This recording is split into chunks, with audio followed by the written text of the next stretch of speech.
So hello everyone, मेरा नाम मयंक और आप सभी का स्वागत करते हैं एक और नए वीडियो में। दोस्तों, आज की इस वीडियो में हम शुरू कर रहे हैं सबका फेवरेट, अपना favourite Indus Valley civilisation, Harappa सभ्यता। तो बेसिकली मैंने अभी तक क्या कर लिया है, अगर मैं थोड़ा सा रिकैप दूं आपको, तो देखो, हम लोगों ने ऑलरेडी कवर कर लिया था स्टोन एज। ठीक है, स्टोन एज हम लोगों ने कवर कर लिया था। फिर मैंने आपको कॉपर एज भी करा दी थी, चालकोलिथिक एज जिसका नाम था। ठीक है, कॉपर एज भी डिस्कस कर ली। आज हम डिस्कस करने वाले हैं, इन दोनों के बाद आज हम डिस्कस करने वाले हैं, क्या डिस्कस करेंगे? आज हम डिस्कस करेंगे bronze age. Bronze age bronze age का बेसिक मतलब होता है, अगर मैं बात करूं तो इसका मतलब होता है कांस्य कांस्य कांस्य युग। कांस्य क्या होता है? कांस्य बेसिकली दो धातुओं से मिलकर बनी एक धातु होती है। एक धातु होती है हमारे पास कॉपर, ठीक है, और एक धातु हमारे पास होती है टिन। तो इन दोनों से मिलकर जो धातु हमारी बनती है उसको कांस्य बोलते हैं। तो ये हमारे पास कांस्य युगीन सभ्यता है। अब इसके अगर टाइम पीरियड की बात करें तो आगे हम बताएंगे आपको, इसके 4 टाइम पीरियड होते हैं। लेकिन जो कॉमन डेट और कॉमन टाइम पीरियड है वो है 2500 ईसा पूर्व से 1520 ईसा पूर्व। ठीक है, 2500 ईसा पूर्व से 1520 ईसा पूर्व। तो ये हमारा हड़प्पा सभ्यता का टाइम पीरियड है, इसको याद रखना। ठीक है, चलिए आगे बढ़ते हैं हम। अब बात करते हैं हम, सबसे पहले यहाँ पर देखो, बहुत सारी मैंने फ़ोटोज़ लगा रखी हैं। तो ये सब क्या है, इन सब चीज़ों की बात हम करते रहेंगे और हर जो है लेक्चर में हम जो फ़ोटोज़ लेके आएंगे और आपको ज़रूरत पड़ने पर बताएंगे कौन सी फ़ोटो क्या है। ठीक है, तो देख सकते हैं आप यहाँ पे फ़ोटो, मोहनजोदड़ो से जो हमको बर्तन प्राप्त होते हैं, वहाँ से एक कांस्य की नृत्य की, अभी मैंने बताया कांस्य कौन सा धातु होता है। ठीक है, कांस्य की नृत्य की। और यहाँ पर सेल खड़ी से बनी मूर्ति भी प्राप्त होती है, तो हम बताएंगे आगे कहाँ पर क्या प्राप्त होता है। ये वहाँ की मुहरें थी। ठीक है, चलो बढ़ते हैं। सबसे पहले introduction of Indus Valley civilisation. क्या? सिंधु घाटी का परिचय। क्या होता है सिंधु घाटी? तो देखो, आज से ठीक लगभग 5000 वर्ष पूर्व, 5000 सॉरी, लगभग 2500 और आप जोड़ लें 2000, तो 4500 वर्ष पूर्व, 4525 वर्ष पूर्व एक सभ्यता का निर्माण होता है। ये सभ्यता एक दिन में नहीं बनती है, कि कोई भी हो, घर है, सिटी है, शहर है, वो एक दिन में नहीं बनता है, उसको बनने में समय लगता है। वो धीरे धीरे ग्रेजुअली जो है वो बनती है। तो ऐसा होता है कि ये जो अभी मैं आपको अगर भारत दिखाऊं, ठीक है, अभी मैं आपको अगर भारत दिखाऊं तो देखिए, यहाँ पर मेरे पास, यहाँ पर आप देखिए, ये मेरे पास ये भारत का नक्शा है। ठीक है, ये भारत का नक्शा है। तो इस भारत के नक्शे में अगर आप देखो तो ऊपर की साइड से एक रिवर फ्लो करते हुए पाकिस्तान जाती है, जो कि हमको चाइना के तिब्बत में इसका ओरिजिनेट होती है, और ये कहाँ तक जाती है? पाकिस्तान तक जाती है ये नदी। ठीक है, ठीक है। तो ऐसा होता है कि इस नदी के किनारे कुछ लोग रहना शुरू कर देते हैं, कुछ लोग रहना शुरू कर देते हैं। तो यहाँ पर देखो, नदी के किनारे रहे, कि पहले नदी के किनारे क्यों रहा जाता था? देखो, सिंपल सी बात है, नदी से हमको पानी मिलेगा, वाटर।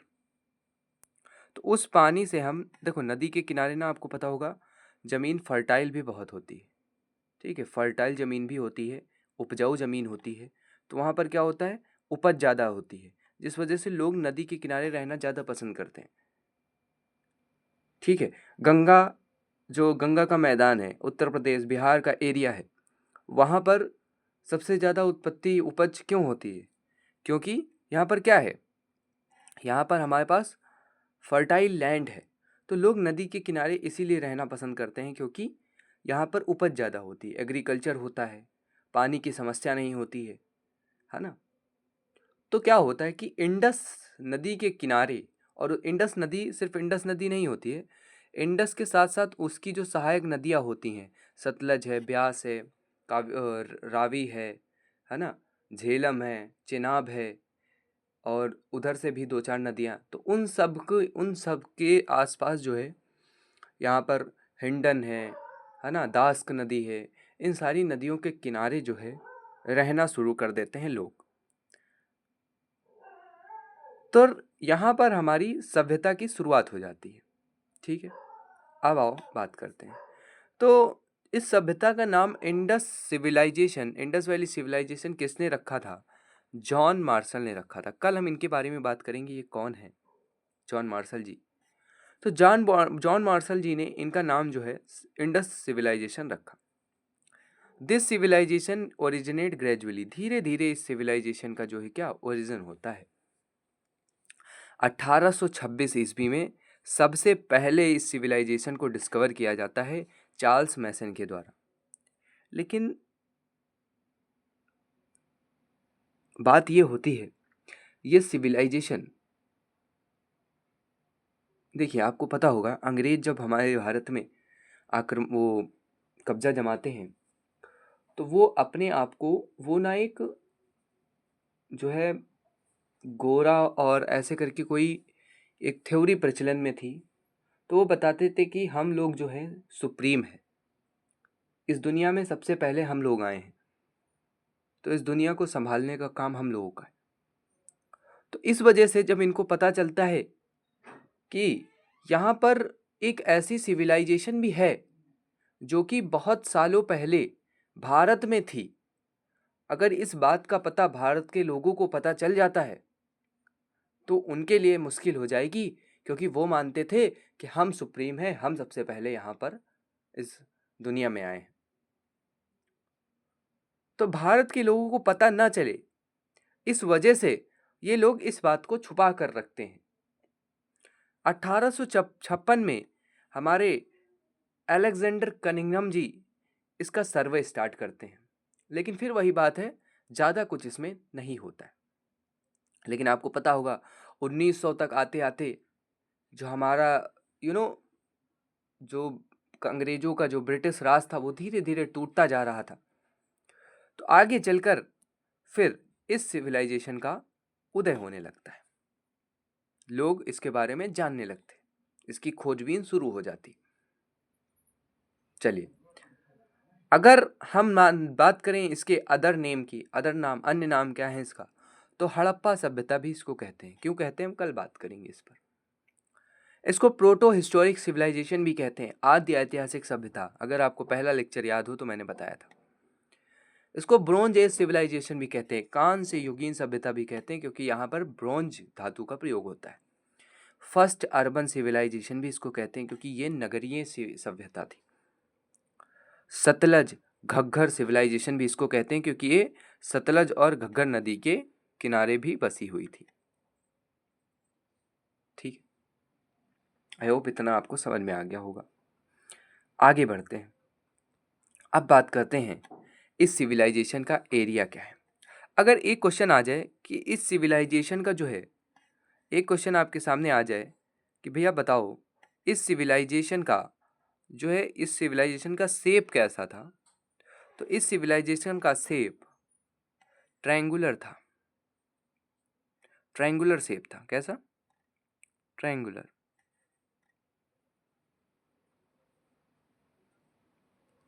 ट्रायंगुलर, त्रिकोणीय।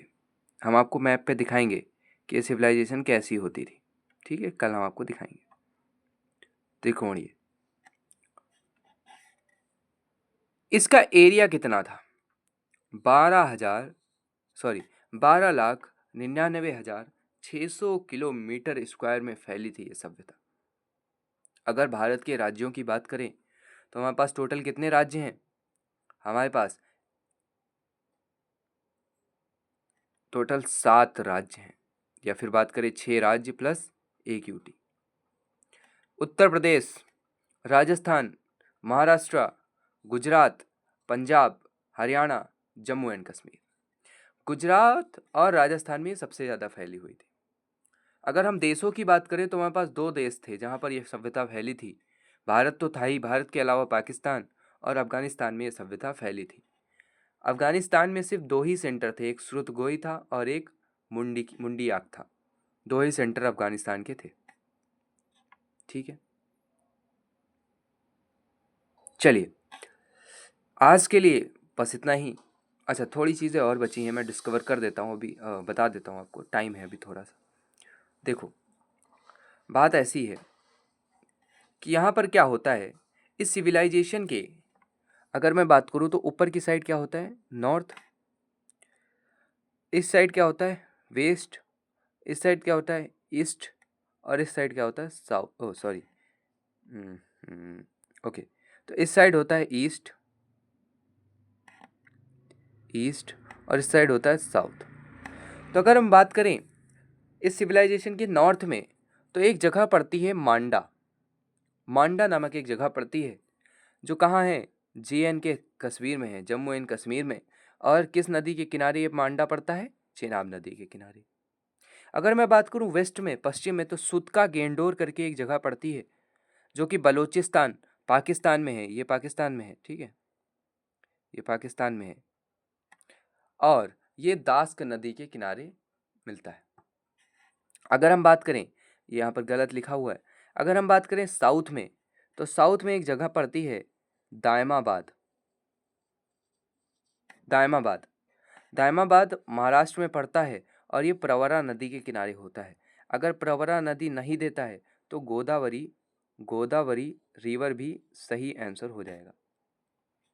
अगर मैं बात करूँ ईस्ट में, तो आलमगीरपुर में पड़ता है मेरठ, जो कि यूपी में है। आलमगीरपुर मेरठ यूपी में है और हिंडन नदी के किनारे पड़ता है। ठीक है, सिंपल सी चीज़ें थी, मैंने आपको बता दी। ठीक, आगे देखो, लास्ट चीज़, एक चीज़ और, क्या हो रहा है देखो। देखो, जो अभी हमने बताया, तो अब उसको अगर हमको याद करना होगा तो हम ट्रिक से कैसे याद करेंगे। एक ट्रिक है, एक ट्रिक मैं आपको बता देता हूँ जो आपके काम आ जाएगी। ट्रिक, तो देखो ट्रिक क्या है, अल सुदामा। क्या, अल अल सुदामा। अल से आलमगीरपुर, सू से सुदका गेंडोर, डी से दायमाबाद दायमाबाद और एम से मांडा। ठीक है, तो ये एक ट्रिक है, आप उस ट्रिक से ये चारों प्लेस याद कर सकते हो।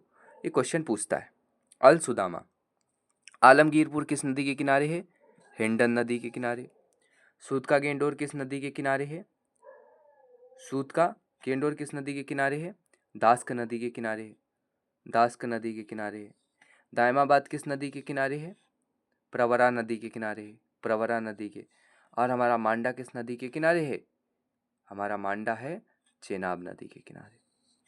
ठीक है, चलिए आज के लिए बस इतना ही। आई होप आपको इस वीडियो में मज़ा आया होगा। जो हमारा PDF है वो नीचे आपको डिस्क्रिप्शन बॉक्स में मिल जाएगा।